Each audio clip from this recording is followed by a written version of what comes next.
अज़ीज़ तलबा व तालिबात अस्सलामु अलैकुम वरहमतुल्लाह। 9th क्लास का जो उर्दू है बहारिस्तानी उर्दू, उसकी आज हम तीसरी लेसन यानी तीसरा सबक नज़ीर अहमद मलिक, इसकी हालात ज़िंदगी और अदबी खदमात, इसके बाद फिर जो उन्होंने लिखा है मकाला उर्दू कहाँ पैदा हुई, ये हम आज नज़ीर अहमद मलिक का नोट और इसका मकाला उर्दू कहाँ पैदा हुई पढ़ेंगे। तो सबसे पहले हम यहाँ पर नज़ीर अहमद मलिक पढ़ेंगे। नज़ीर अहमद मलिक की तारीख़ पैदाइश 31 मई 1952 है। उन्होंने कश्मीर यूनिवर्सिटी से उर्दू में MA और PhD करने के अलावा अलीगढ़ मुस्लिम यूनिवर्सिटी से लिसानियात में भी MA की डिग्री हासिल की है। मैसूर से इल्म सौतियात में 2 एडवांस्ड कोर्सेज भी पास किए हैं। वो इस वक्त कश्मीर यूनिवर्सिटी के शोबे उर्दू में प्रोफेसर की हैसियत से काम कर रहे हैं। तदरीस, तहकीक और तनकीद उनकी दिलचस्पी के ख़ास मैदान हैं। चनाच उनके कई इल्मी, तनकीदी और तहकीकी मज़ामीन शाया हो चुके हैं। उनकी किताब उर्दू रस्मुल ख़त, इर्तिका और जायज़ा पर जम्मू व Kashmir academy of art, culture and languages ने उन्हें स्टेट अवार्ड से नवाजा है। उन्होंने उर्दू और कश्मीरी ज़बानों पर खासा तहकीकी काम किया है। अपने तहकीकी काम के लिए उन्होंने हिंदुस्तान की कई यूनिवर्सिटियों, तालीमी इदारों और शहरों का तालीमी सफ़र किया है। कई सेमिनारों, वर्कशॉपों और मुज़ाकरों में भी शिरकत की है। वो कौमी कौंसल बराए फ़रोग़ उर्दू ज़बान नई दिल्ली और national book trust of India नई दिल्ली के मेंबर भी रह चुके हैं। 1 दर्जन से ज़ायद तलबा ने उनकी निगरानी में MPhil और PhD की डिग्रियां हासिल की हैं। तदरीस और तहकीक के साथ साथ वो कई अदबी और इल्मी व तालीमी अंजुमनों के साथ वाबस्ता हैं। तो नज़ीर अहमद मलिक की ये हालात ज़िंदगी और जो उन्होंने अदबी खदमात अंजाम दी है, इसका मुख्तसर यहाँ पर तारुफ़ है कि नज़ीर अहमद की जो तारीख़ी पैदाइश 31 दिसंबर 1952, इन्होंने चंद डिग्रियां की हैं जिनमें MA कश्मीर यूनिवर्सिटी में, इसके अलावा PhD डॉक्टर ऑफ फ़िलासफ़ी। इसके बाद अलीगढ़ यूनिवर्सिटी से उन्होंने जो लिसानियात है यानी लिंग्विस्टिक, इसमें भी उन्होंने MA मास्टर ऑफ आर्ट्स किया। इसी तरीके से मैसूर में उन्होंने इल्म सौतियात हो गया जो आवाज़ों का इल्म होता है, इसमें भी 2 एडवांस्ड कोर्सेज इसने पास भी किए हैं। चूँकि जिस वक्त ये मज़मून लिखा गया उस वक्त तो जो प्रोफेसर ये नज़ीर अहमद मलिक थे, ये उस वक्त कश्मीर यूनिवर्सिटी के प्रोफेसर भी और शोबे उर्दू भी थे।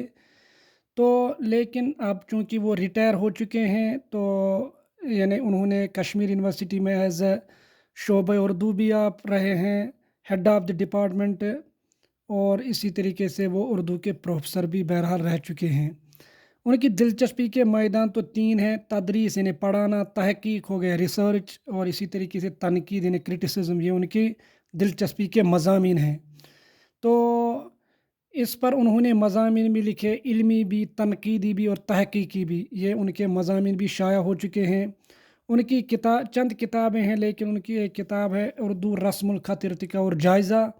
इस पर उन्होंने जो जम्मू व Kashmir academy of art, culture and languages, इन्होंने उनको स्टेट अवार्ड से नवाजा भी है। उन्होंने उर्दू के साथ साथ कश्मीरी ज़बान में भी खासा तहकीकी काम किया है।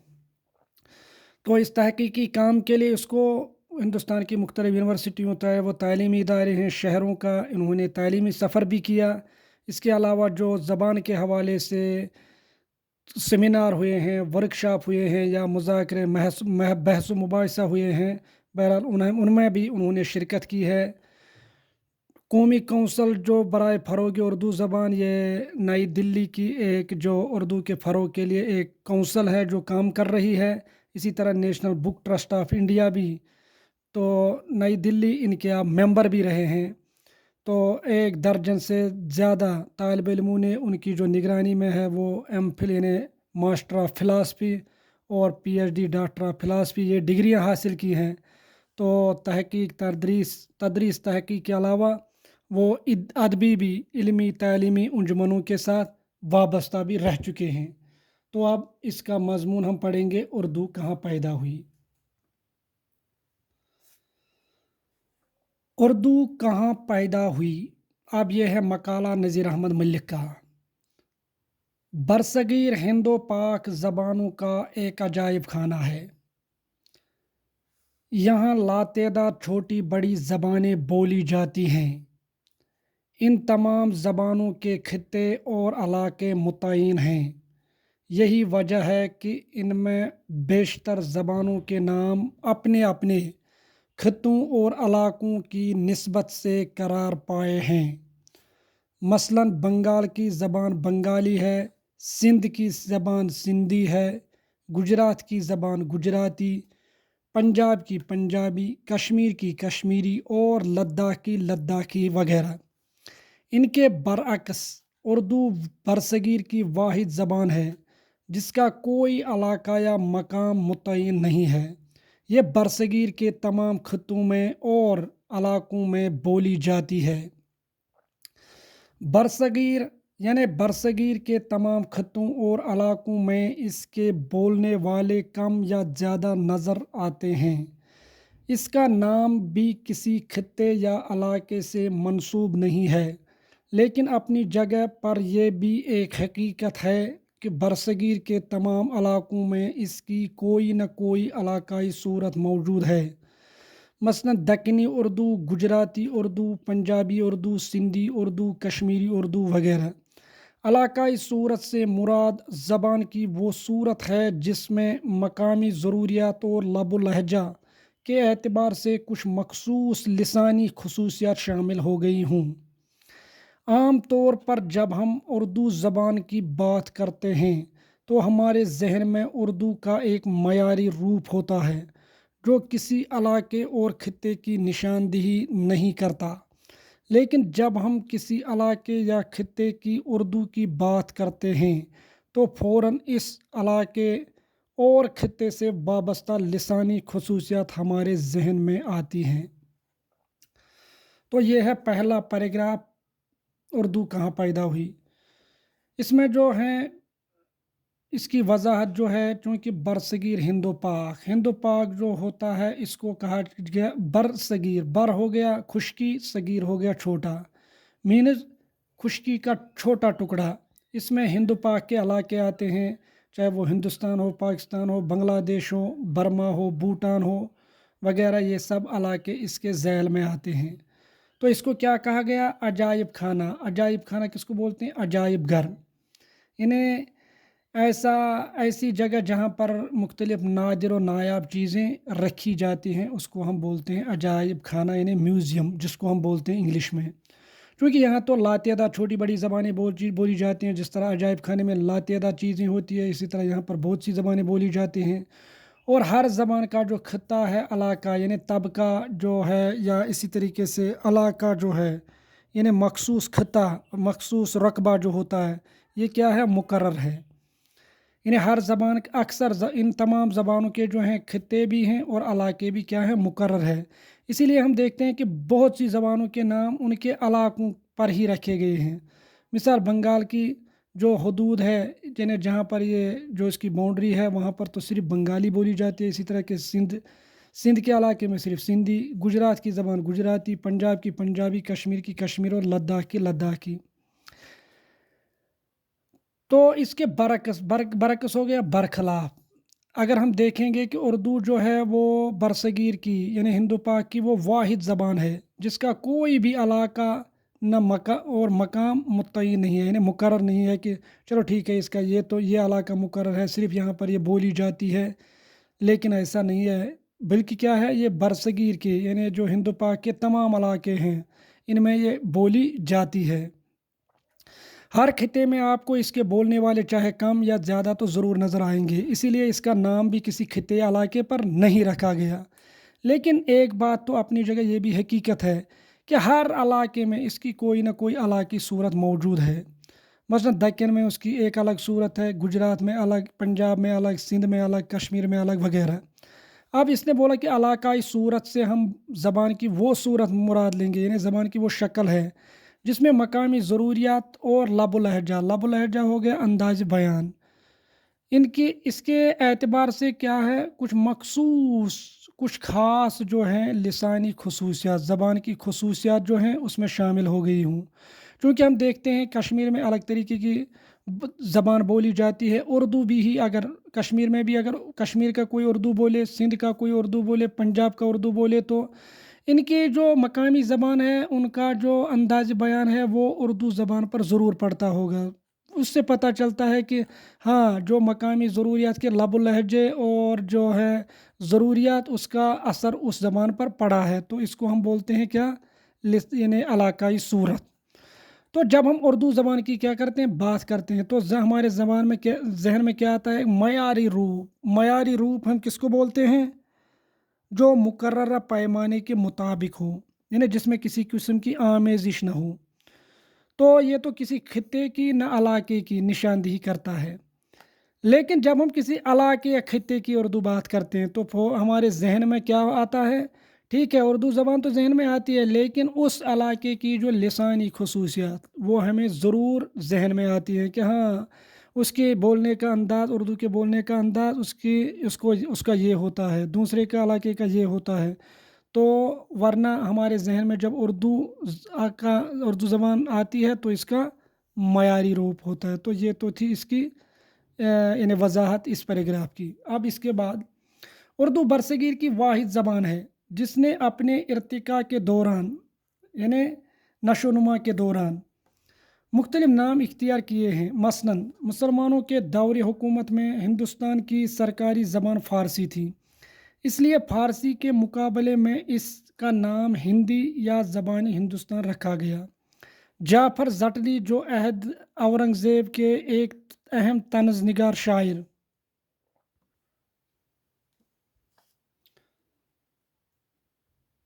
گزرے ہیں نے اسے ہندی کا نام دیا ہے، جبکہ ملا وجہی دکن کے قطب شاہی دور کے ایک اہم شاعر اور نثر نگار نے اپنی کتاب سبرس میں اس کو ہندی کے ساتھ ساتھ زبان ہندوستان بھی کہا ہے۔ اہل دکن نے اس کو دکنی اور اہل گجرات نے اس کو گوجری یا بولی گجرات کہا ہے۔ امیر خسرو اردو کے پہلے شاعر نے اس کو دہلوی کہا ہے، جبکہ میر تقی میر نے اسے زبان اردو معلیٰ کے نام سے یاد کیا ہے۔ دہلی میں چونکہ یہ زبان زیادہ مضبوط اور پختہ ہو گئی، اس لیے یہاں اس کو ریختہ کہا گیا ہے۔ اردو اس زبان کا جدید ترین نام ہے اور اب دنیا کے لسانی نقشے پر اسی نام سے جانی جاتی ہے۔ اب چونکہ اردو جو ہے یہ برصغیر یعنی ہند و پاک کی کیا ہے، واحد زبان جس نے اپنے ارتقاء میں یعنی نشو و نما کے دوران مختلف نام جو ہیں وہ اختیار کیے ہیں۔ چونکہ آج جب ہم اردو لفظ بولتے ہیں، اردو زبان کا نام، چونکہ اصل میں پہلے اس کا نام تو اردو نہیں تھا بلکہ اس نے بہت سے نام اختیار کیے تھے۔ جب مسلمانوں کا دور حکومت تھا تو اس کی زبان جو اس وقت کیا سرکاری زبان جو تھی، آفیشل لینگویج وہ کیا تھی، فارسی۔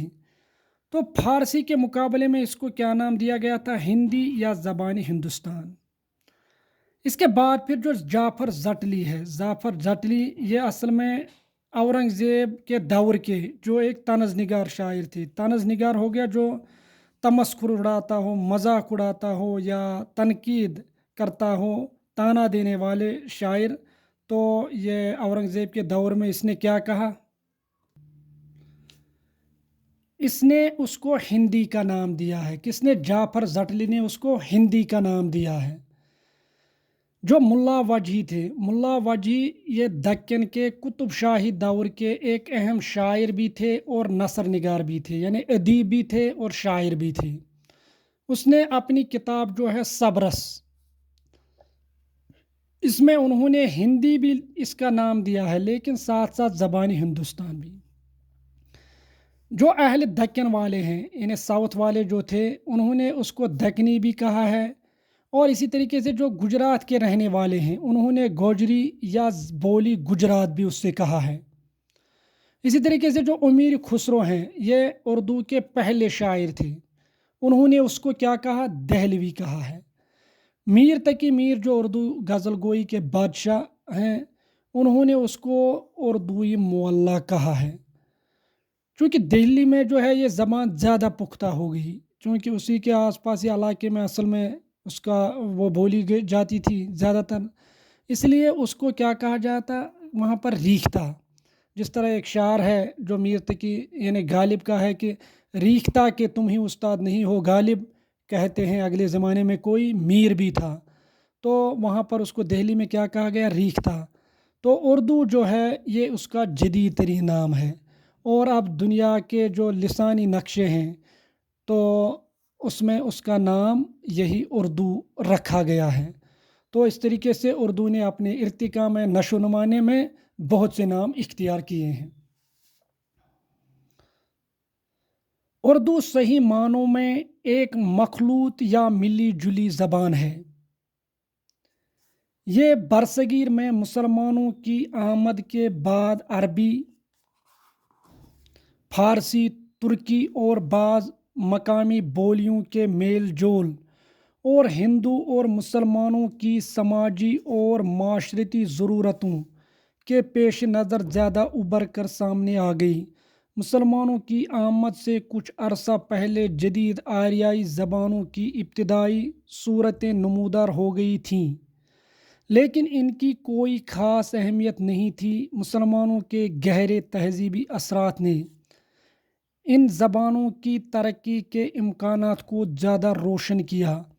بقول ایک مشہور ماہر زبان ڈاکٹر سنیتی کمار چٹرجی، اگر مسلمان ہندوستان نہ آتے تو جدید ہند آریائی زبانوں کے ارتقاء میں 1000 سال کی تاخیر ہو جاتی۔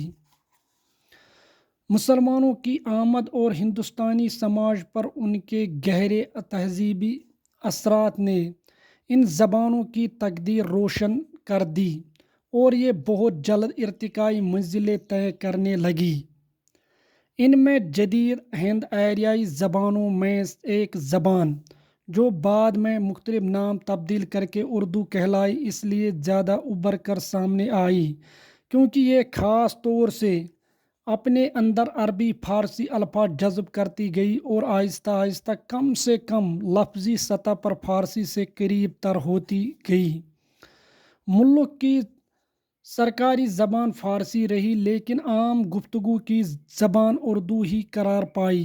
پھر مسلمان جہاں بھی گئے اردو ان کے ساتھ وہاں چلی گئی، اور فارسی کے ساتھ ساتھ وہاں کی مقامی خصوصیات کو بھی اپنے اندر جذب کرتی گئی۔ تو اردو جو ہے یہ اصل میں مخلوط زبان ہے۔ مخلوط ہو گیا جو دو یا دو سے زیادہ زبانیں جس میں شامل ہوں، ملی ہوئی ہوں، تو اس کو ہم بولتے ہیں مخلوط یا ملی جلی بھی اس سے بولتے ہیں۔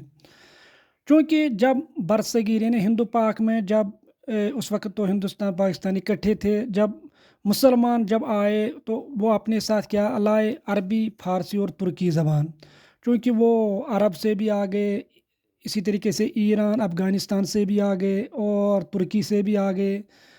تو جو یہاں کی مقامی بولیاں تھیں، یعنی جو یہاں کے جو مخصوص یعنی علاقے تھے ہندوستان پاکستان کے، جو ہندوستان کے اس وقت علاقے تھے جہاں پر یہ مقامی ریجنل لینگویج جو تھی، ان کے میل جول اور ہندو اور مسلمانوں کی جو سماجی اور معاشرتی ضروریتیں تھیں، تو اس سے یہ کیا ہو گئی؟ یہ زیادہ ابھر کر سامنے آ گئی، انہیں یہ زیادہ ترقی کرتی گئی۔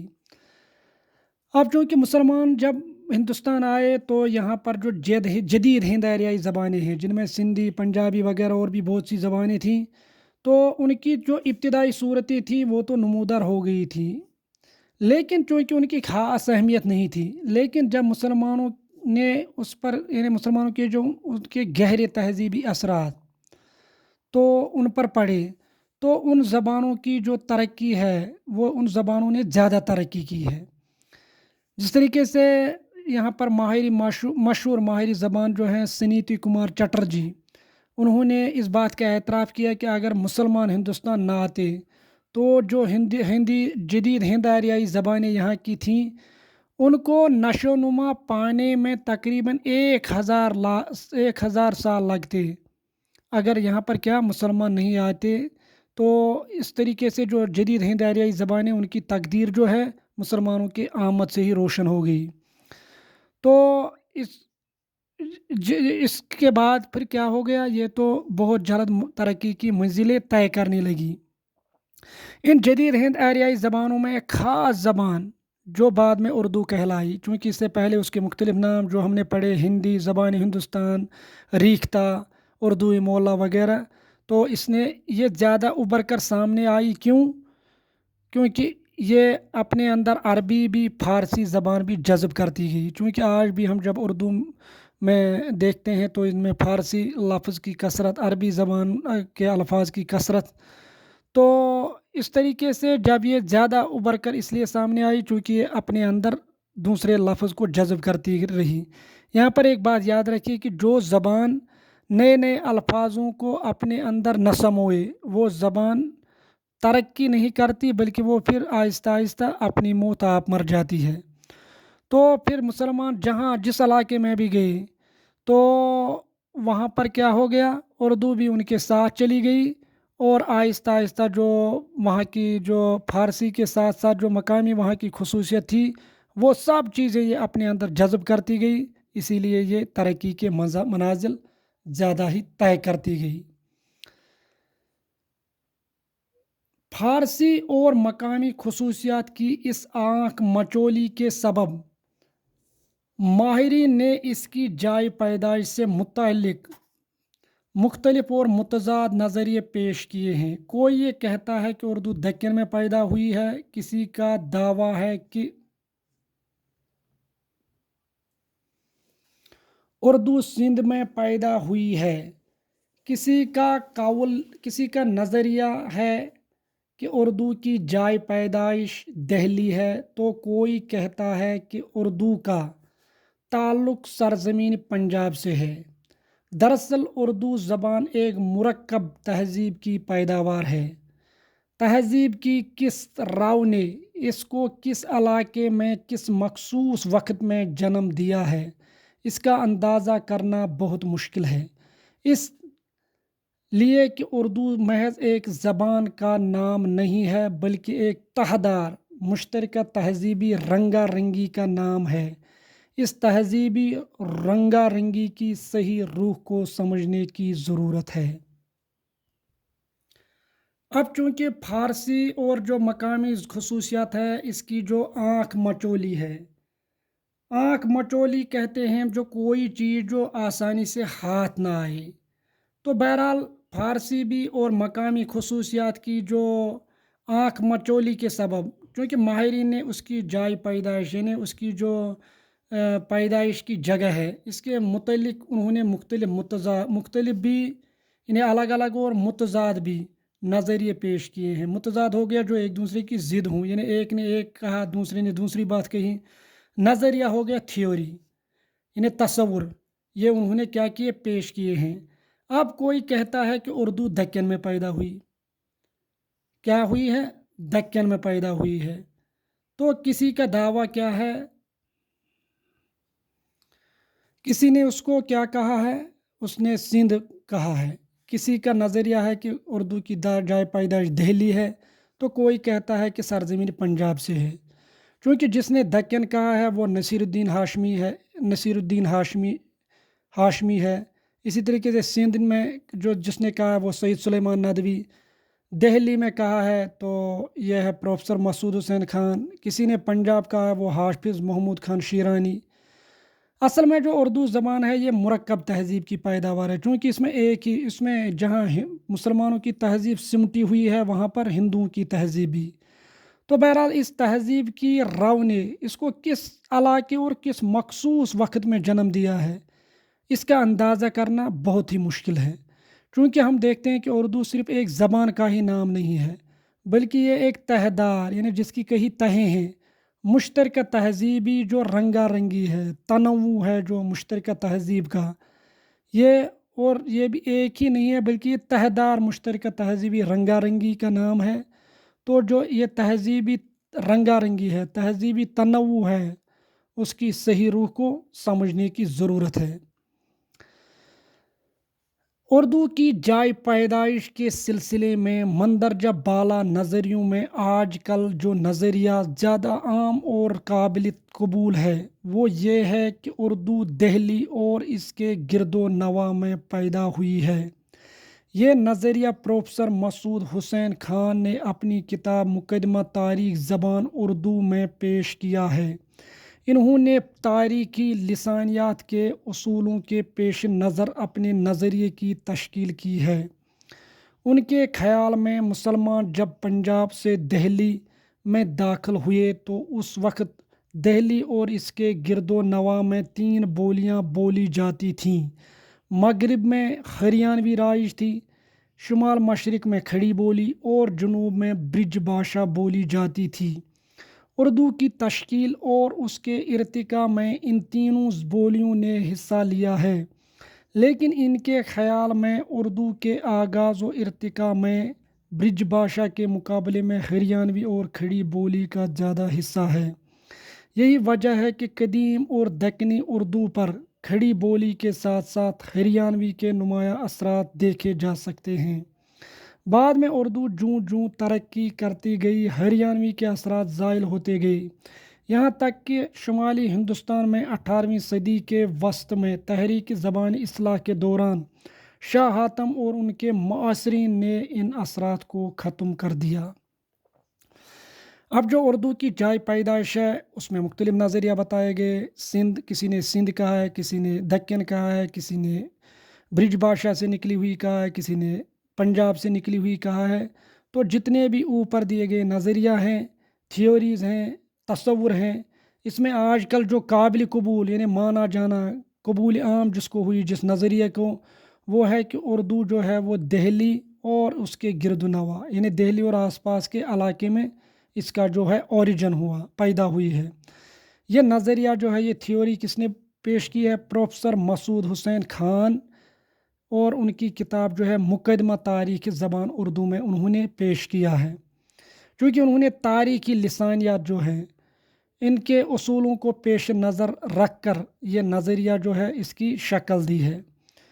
چونکہ یعنی ان کے مطابق کہ جب مسلمان پنجاب سے کہاں دہلی میں داخل ہوئے تو جو اس وقت دہلی ہے اس کی گرد و نواح یعنی اس کے آس پاس کتنی بولیاں بولی جاتی تھی؟ 3 بولیاں۔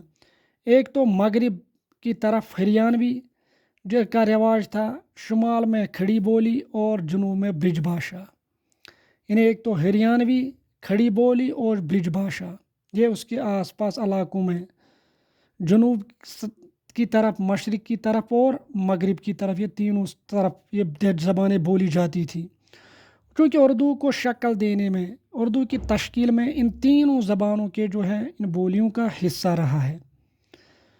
چونکہ اردو کے آغاز و ارتقاء یعنی جب اس کا آغاز بھی ہوا اور اس کی نشو و نما بھی ہوئی، برج بھاشا کے مقابلے میں زیادہ حصہ جو ہے وہ 2 زبانوں کا رہا ہے، ایک تو ہریانوی، دوسرا ہے کھڑی بولی۔ اس لیے ہم دیکھتے ہیں کہ جو قدیم اور دکنی اردو ہے، قدیم اور دکنی اردو جو ہے اس میں جو کھڑی بولی کے ساتھ ساتھ ہریانوی زبان کے جو اثرات ہیں وہ نمایاں طور پر دیکھے جا سکتے ہیں۔ پھر جب اردو ترقی کرتی گئی، جو ہریانوی زبان کے جو اثرات ہیں وہ زائل یعنی ختم ہوتے گئے، کم ہوتے گئے۔ تو جب شمالی ہندوستان میں جب 18ویں صدی کے وسط میں یعنی 1750 کے بعد جو تحریک زبانی اصلاح جو ہے اس کے دوران جو شاہ حاتم اور اس کے جو معاصرین ہیں یعنی ہم عصر شعراء، انہوں نے کیا کیا؟ ان اثرات کو یعنی ہریانوی زبان کے اثرات کو बिल्कुल ख़त्म कर दिया। तो ये तो थी तीसरी लेसन यानी तीसरा सबक, उर्दू कहाँ पैदा हुई, जो नज़ीर अहमद मलिक का ने लिखा है मकाला। तो नज़ीर अहमद मलिक की हालात ज़िंदगी, उनकी अदबी खिदमत और जो उर्दू कहाँ पैदा हुई, ये मकाला है। मुझे उम्मीद है कि आपको ये अच्छी तरीके से समझ आया होगा। आप मेरी चैनल रशीद सर उर्दू और Facebook page Rashid sir Urdu को फॉलो कीजिए, सब्सक्राइब कीजिए। शुक्रिया।